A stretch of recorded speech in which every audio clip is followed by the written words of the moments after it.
The Atlantic, where their editor-in-chief Jeffrey Goldberg has reported that he was accidentally sent sensitive information about military strikes in Yemen. The messages come from 18 national security officials. They were sent through the encryption app Signal, and there are indications that they appear to be authentic. Well, this morning, top national security officials in the Trump administration are coming under fire. This after accidentally texting plans for military strikes in Yemen to a group chat which included the editor-in-chief for The Atlantic. Top U.S. officials discussing sensitive details of impending airstrikes in Yemen, with a journalist inadvertently added. Former national security officials say details of planned military operations, including times, targets, and weapons, are by definition classified. Well, this is a pretty big yikes. Apparently, Pete Hegseth and others accidentally included maybe one of the worst humans ever, a reporter with terminal TDS,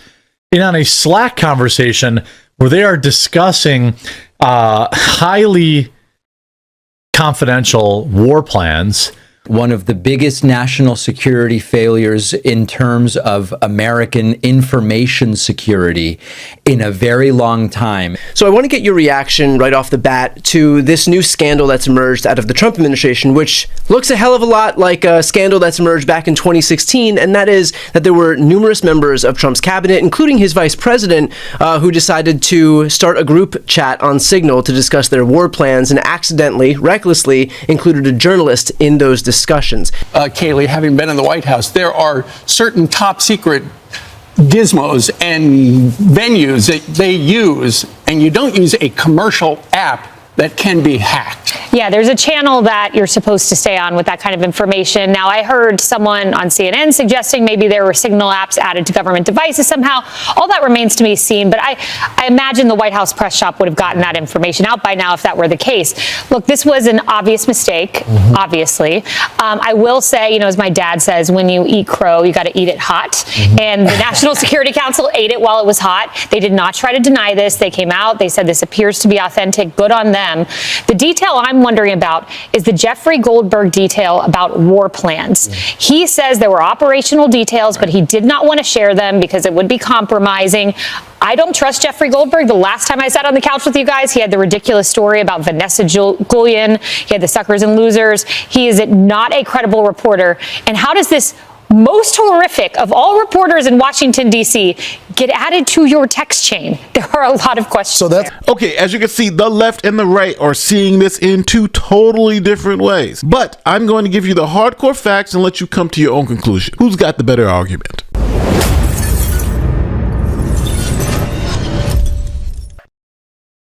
All right, this is Jeffrey Goldberg. He's the editor-in-chief of The Atlantic, and he is not a friend of Donald Trump. Now, this is National Security Advisor Mike Waltz, and he's about to set up a group chat and include all the top-level officials in the Trump administration. And then he also adds this Trump-hating journalist, Jeffrey Goldberg from The Atlantic. One of the principals who was on that Signal chat, National Security Advisor Mike Waltz. Advisor Waltz, thank you for joining us tonight. The president expressed complete confidence in you today and his entire cabinet. But how did a Trump-hating editor of The Atlantic end up on your Signal chat?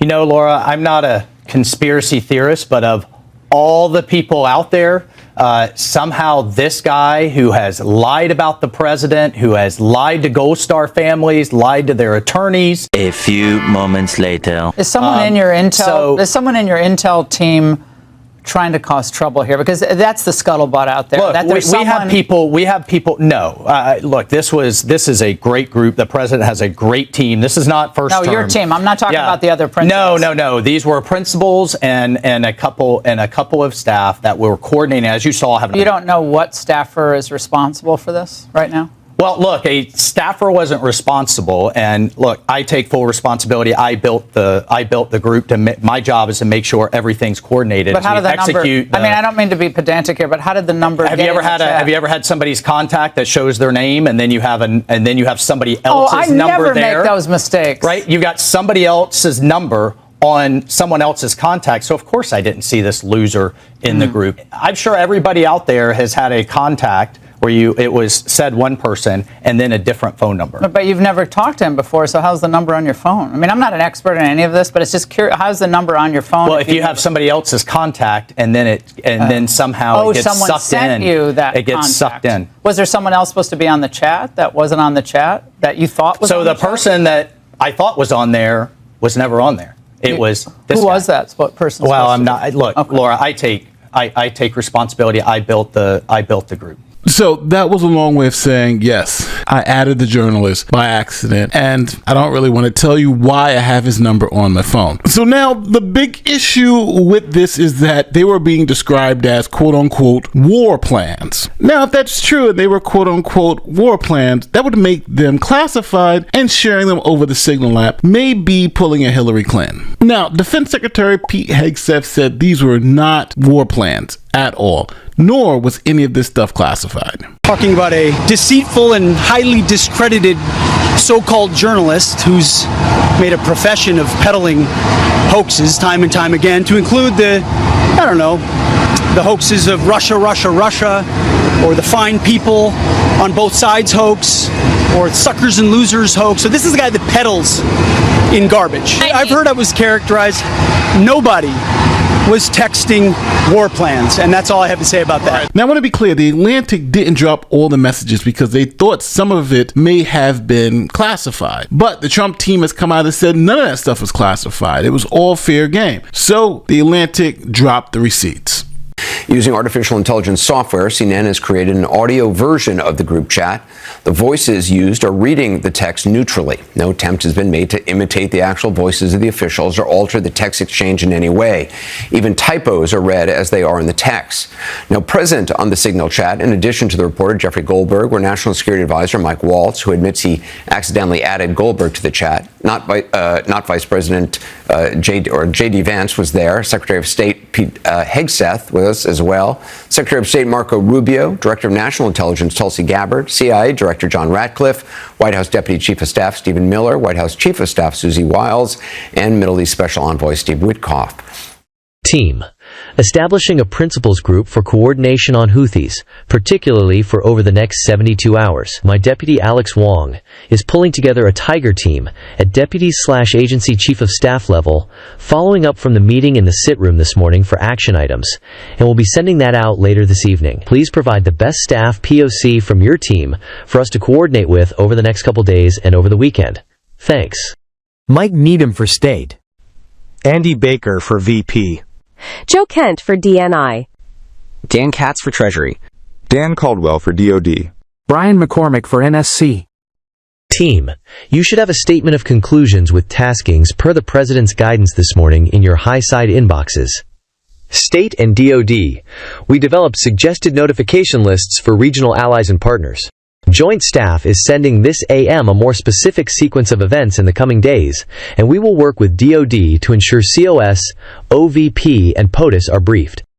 Team, I am out for the day doing an economic event in Michigan. Vice President J.D. Vance will make his first trip to Michigan today since November's election. He's expected to tour a manufacturing facility in the Bay City area.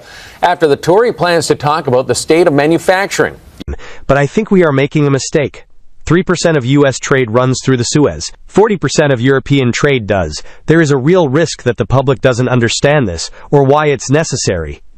The strongest reason to do this is, as POTUS said, to send a message. But I am not sure the President is aware how inconsistent this is with his message on Europe right now. There's a further risk that we see a moderate to severe spike in oil prices. I am willing to support the consensus of the team and keep these concerns to myself. But there is a strong argument for delaying this a month, doing the messaging work on why this matters, seeing where the economy is, etc. There is nothing time-sensitive driving the timeline. We'll have the exact same options in a month. The Israelis will likely take strikes and therefore ask us for more support to replenish whatever they use against the Houthis. But that's a minor factor. I will send you the unclassed data we pulled on BAM shipping. From CIA perspective, we are mobilizing assets to support now, but a delay would not negatively impact us, and additional time would be used to identify better starting points for coverage on Houthi leadership. VP, I understand your concerns and fully support you raising with POTUS. Important considerations, most of which are tough to know how they play out. economy, Ukraine peace, Gaza, etc. I think messaging is going to be tough no matter what. Nobody knows who the Houthis are, which is why we would need to stay focused on 1. Biden failed, and 2. Iran funded. Waiting a few weeks or a month does not fundamentally change the calculus. 2 immediate risks on waiting. 1. This leaks, and we look indecisive. 2. Israel takes an action first, or Gaza ceasefire falls apart, and we don't get to start this on our own terms. We can manage both. We are prepared to execute, and if I had final go or no-go vote, I believe we should. This, not about the Houthis. I see it as 2 things. 1. Restoring freedom of navigation, a core national interest, and 2. Re-establish deterrence, which Biden cratered. But we can easily pause. And if we do, I will do all we can to enforce 100% OPSEC. I welcome other thoughts. The trade figures we have are 15% of global and 30% of container. It's difficult to break that down to U.S. specific because much of the container, either going through the Red Sea still or around the Cape of Good Hope, are components going to Europe that turns into manufactured goods for transatlantic trade to the United States. Whether we pull the plug or not today, European navies do not have the capability to defend against the types of sophisticated, anti-ship, cruise missiles, and drones the Houthis are now using. So whether it's now or several weeks from now, it will have to be the United States that reopens these shipping lanes.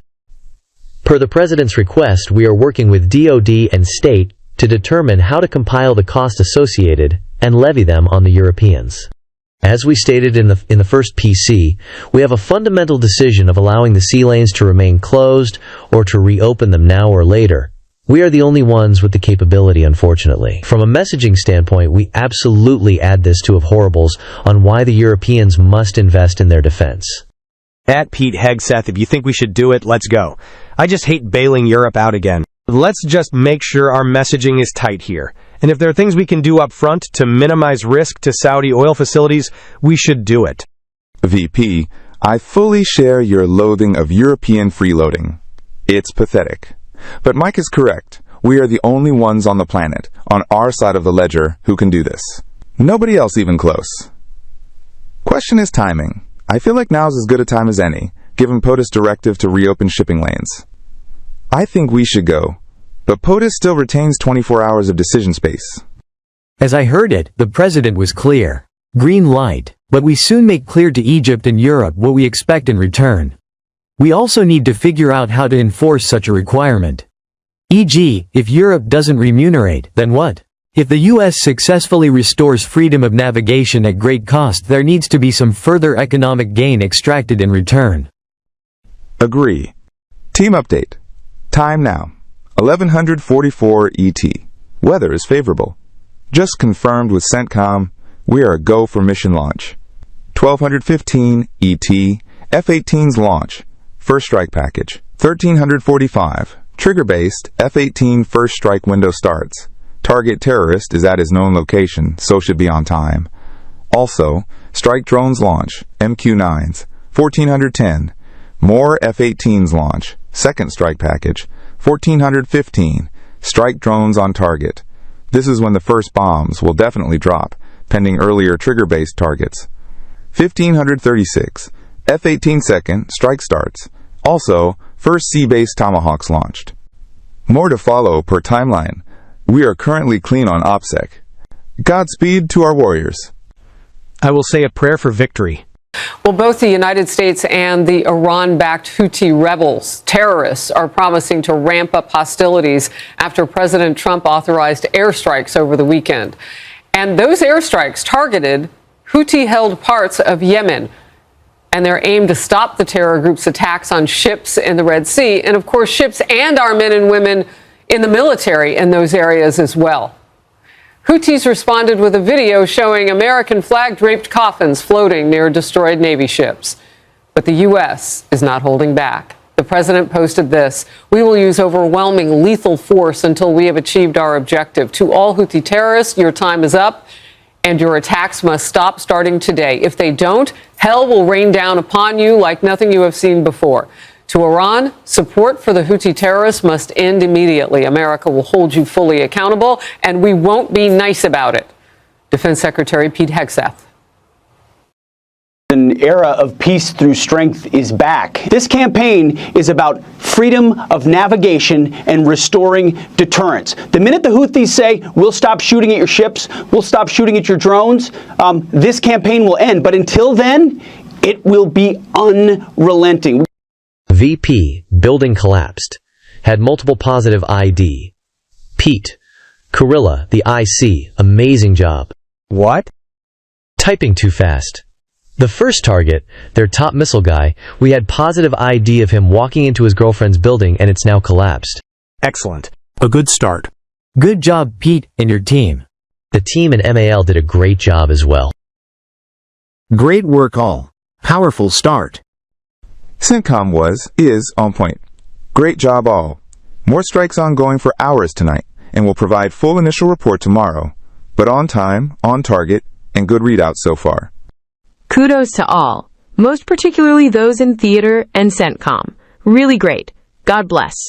Great work and effects. Okay, so you've seen the text messages, and there's really two questions that we get to answer. Number one, was this classified information? Well, if these are details of planned military operations, generally they would be classified. Former national security officials say details of planned military operations, including times, targets, and weapons, are by definition classified. Now, not to kill the lead here, but here is Pete Hegseth's text message, and these seem to say times, targets, and weapons. Now, the Trump administration makes it very clear these are not classified materials, the things that were shared over this app. And here is exactly how they explain it. National Security Advisor Mike Waltz putting out a tweet or an X post this morning. Remember, Mike Waltz was the one that started this Signal group chat earlier this month. Waltz saying no locations, no sources and methods, no war plans.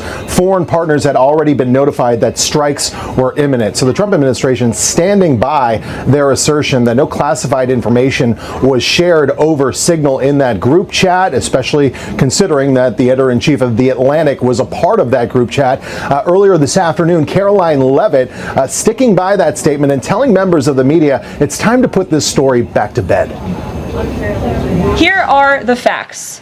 The National Security Advisor has taken responsibility for this matter, and the National Security Council immediately said, alongside the White House counsel's office, that they are looking into how a reporter's number was inadvertently added to this messaging thread. We have said all along that no classified material was sent on this messaging thread. There were no locations, no sources or methods revealed, and there were certainly no war plans discussed. And there's arguably no one in the media who loves manufacturing and pushing hoaxes more than Jeffrey Goldberg. The Atlantic releasing text exchanges from that Monday article today, and while some exchanges do list the types of weapons used and the timing of launches, they do not give away locations, as you just heard Caroline Leavitt state there, of targets. The Atlantic curiously also changing the term war plans, which it used on Monday, to attack plans today in their new article. One such message seems to back up the White House's notion that no classified material was shared in that thread. This message from Mike Waltz reading, "Team, you should have a statement of conclusions with taskings per the president's guidance this morning in your high side inboxes." Now, the Trump administration asserts this is an example of how members of the chat were not sharing classified information on Signal, instead directing information to high side inboxes, which is classified email that is used by government employees. Well, that being said, here's what the Defense Secretary Pete Hegseth had to say today. Nobody's texting war plans. Well, I noticed this morning, out came something that doesn't look like war plans. And as a matter of fact, they even changed the title to attack plans, because they know it's not war plans.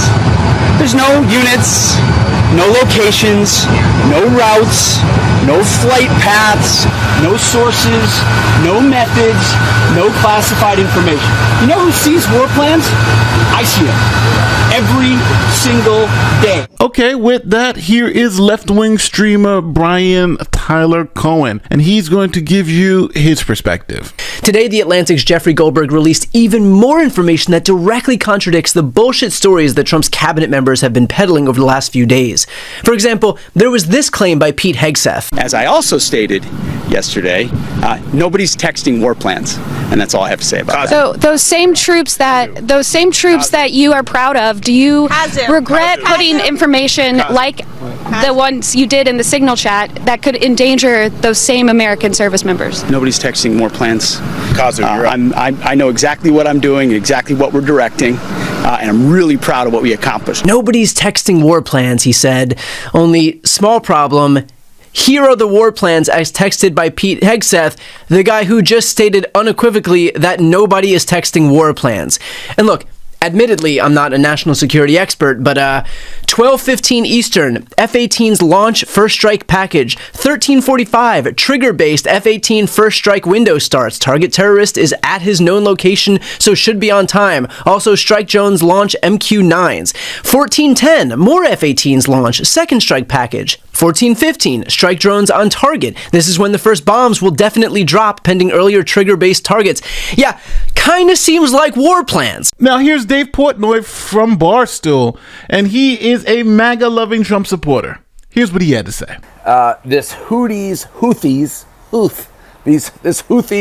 signal group chat, the Atlantic controversy. And I've seen a lot of people be like, oh, you're mad about this, but we had a president like Biden with dementia who had the nuclear codes. Yeah, that's exactly it. That's exactly it. That wasn't right then, and this isn't right now. In this new administration, you want to take accountability. Trump, you may love Michael Waltz. You love Pete Hegseth. You may love these guys. Somebody has to go down. To me, it's Michael Waltz. He's the one who added him to this conversation. There's nothing being made up here. Jeffrey Goldberg is telling the truth. It's obvious these texts are real. It's obvious they're classified. It's obvious we gave away the strike information 2 hours before it happened. We're lucky it didn't cause the death of American military members. Somebody has to go down for this. All right, so you now get to make your own decision. Who do you think has a better argument? Do you think it's the Trump team? Do you think it's the left? Or do you think it's somewhere in the middle? Personally, my personal feeling is that the truth is somewhere in the middle. Yes, this could be bad, but it doesn't have to be the worst thing ever. It's up to you. Tell me what you think in the comment section. My name is Nate the Lawyer. I'll see you in the next one. Peace.